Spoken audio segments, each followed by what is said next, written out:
You join me in a car park. Am I safe here? I don't know. At any moment, a log could come through my windscreen, a car could smash into me, a bird could drop a bit of metal out of its beak, which then lands inside a car engine, and then the car starts, and then the car blows up, and then my car blows up as well. I've just been to see Final Destination Bloodlines, just in case you hadn't twigged, although obviously if you've clicked on the video, then you know what I'm here to review. This is my first cinema trip since Thunderbolts at the beginning of the month, so I have slacked a little bit.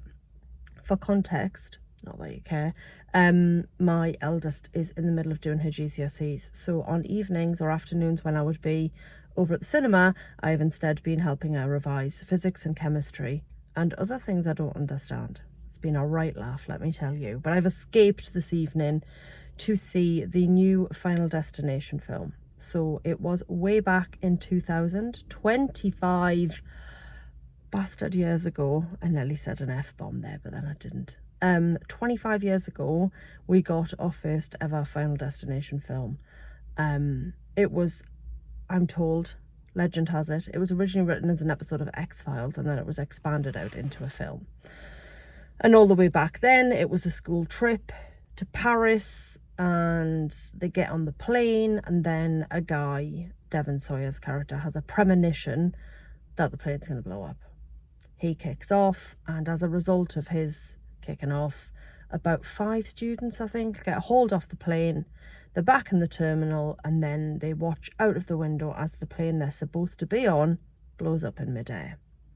And the whole premise of the film and of all the subsequent sequels is, if it's your time and you're meant to die, and for whatever reason you don't, then death will come for you. And it's such a simple premise, but it's so fun as a device. I mean, I say fun, you're basically watching a bunch of people die horribly, but like comically comically horribly. That's a little breakdown there. So there have been, there were 5 Final Destination films originally from the first one. Then there was 2003 was the second one, 2006. I'm going to miss one. Yeah, there's definitely 5. I don't know. The last one was in 2011. Anyway, I remember distinctly, I think I really liked 3. That was the one with the roller coaster at the beginning. Mary Elizabeth Winstead was in that one. That was in 2006. So maybe there were only 4. I don't know. But this one is called Final Destination Bloodlines.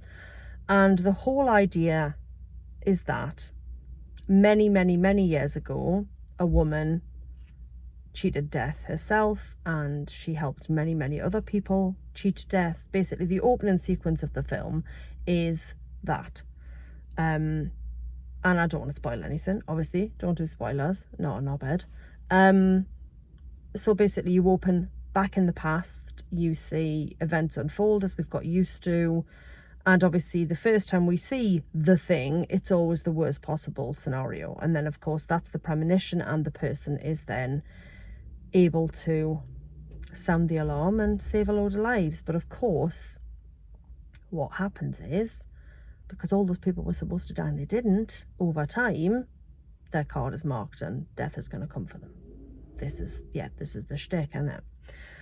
So we see the opening gambit, we see the opening horror, and then we're pulled straight into the present day, where a young woman at college called Stephanie has been having a nightmare. And she's been having the same nightmare about she's basically been dreaming the opening sequence of the film for 2 months. And it's traumatized her. And she's going to flunk out of college, having been a straight A student. So she goes home. Bear with, I'm going to yawn. Stifled it. Nice. She goes home and attempts to talk to her dad about her grandmother, Iris. Now, Iris is the woman that we see in the opening sequence, and because we don't see the after, we just see what was supposed to happen, we think Iris is dead. Shocker, she's not. So the whole idea is that all of those people that Iris saved back in the day went on to have families, and none of those people should have existed, because if the people had died in the tragedy when they were supposed to, then they wouldn't have gone on to have lives and families. So there's a whole thing about it spreads, and if it was your time, then you're going to go. And if somebody on your bloodline was supposed to go and didn't, and you're related to them by blood, then you're going to. Simple as that. So that's it. That's the premise. That's what we're dealing with. Ask me, was I entertained? Absolutely. Was I horrified? Yes, I was. 2025 seems to be, for me, the year that I watch people die horribly on screen. I've seen people's heads blow up. I've seen people get their jaws ripped off. Just between like the monkey, Love Hurts. What else have I seen this year? They're the only two that popped into my head, but there's way more than that. I've seen a lot of like really, really over the top deaths and injuries this year. Oh, Novocaine, that was another one. Yeah, so it's the year of horrible deaths and injuries, but you know, I'm here for it. I can't say it's not entertaining. I did wince occasionally during this one. I think what made it entertaining was I like the characters. So rather than it being like a bunch of friends, it was a family. So, you know, from Iris, she had 2 children, that her children had families of their own. So then it's all their kids who are all at this point like adults or late teens. And I liked the characters, and I liked how they interacted with each other. It weirdly has a couple of quite schmaltzy moments, some kind of like some, you know, rousing, we'll get through it together moments. But because I like the characters, I kind of didn't care. Just let it go. The soundtrack is good. It's well shot. It's nicely paced, and it is a Final Destination film. It does exactly what it says on the tin. It is the Ron Seal of horror films. You know exactly what you're going to get. There's going to be a horrible incident.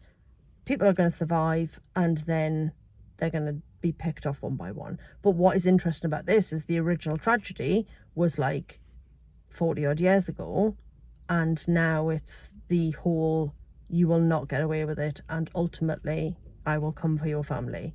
There is a cameo from the amazing Tony Todd. Lord only knows how old he must be by now. So we remember him from the original films. We know him as Candyman as well in the original Candyman film. So he's such a distinctive figure. So it was really nice to see him in a cameo. I don't think that's too much of a spoiler, because I'm sure his name's on the posters and stuff. If it is, apologies. And yeah, it was a romp. It was really good fun. I like the characters so much so that when they did start to die horribly, I felt sad about it. So yeah, I guess it's done its job, hasn't it? There's literally no more I can say about this. It's very entertaining. The deaths are horrible. It is like Mousetrap the movie, because this thing knocks that thing, and then that thing falls onto that thing, and then that thing over there catches fire, and then that makes that happen, and 3, 2, 1, someone's head's exploded. Entertainment. That's what we're calling it. So that's it. That was my review of Final Destination Bloodlines. If you like all the other Final Destination films, absolutely give it a watch. Great fun. And if you're a young person, do young people watch my channel? Probably not. And you've never heard of the Final Destination films, go back and check them out. Treat yourself. Treat yourself to 4 or 5 films, I can't remember how many, from the past. Enjoy the noughties haircuts and noughties tech, all the way up to the present day in 2025. Lovely stuff. And if you are a young person, please encourage other young people to follow my channel, to like it and subscribe to it and share it, and just get me some more followers. I think I'm stuck on 249. So if you're watching this and you're not subscribed, please be my 250th subscriber. There's no prize, but I'll be really grateful. It was a bit desperate, wasn't it? Okay, I'm gonna go now. Okay, thanks for watching. I will be back in a car park soon. Katie out.